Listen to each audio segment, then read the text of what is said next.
මේ එක එක්කෙනා ගත්තොත් ඔබ අම්මා නැති වෙලා අඬපු කඳුළු සතර මහා සාගරේ ජලයට වැඩි.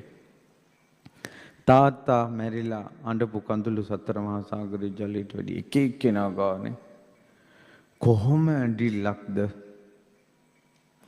කොහොම ඇඬිල්ලක්ද?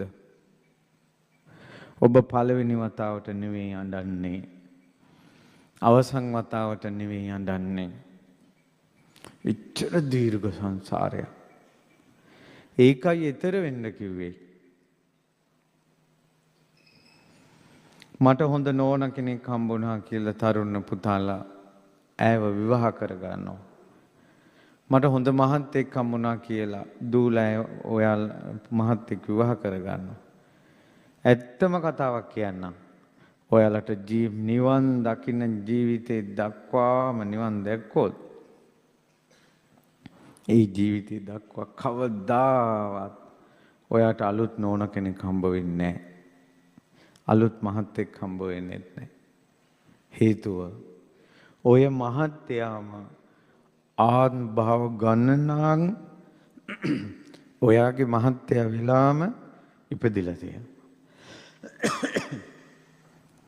ඔය නෝනාම ආත්ම භාව ගණනාක් නෝන වෙලා ඉපදිලා තියෙනවා. ආයෙ ගණන් කරන්න බෑ.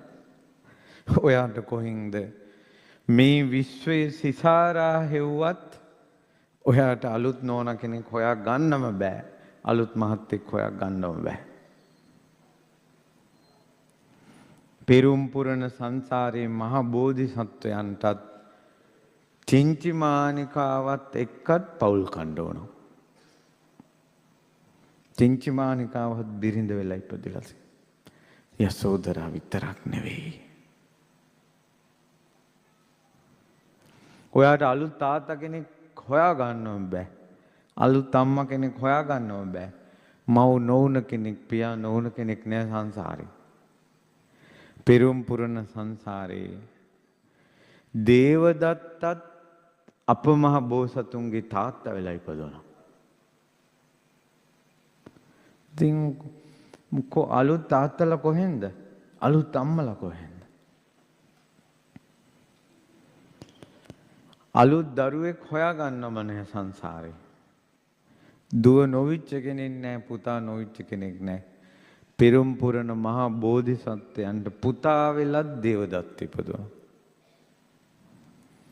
ඔහොම යන්නේ මේ සංසාරේ. අලුත් කියලා දෙයක් මොකවත්ම නැහැ.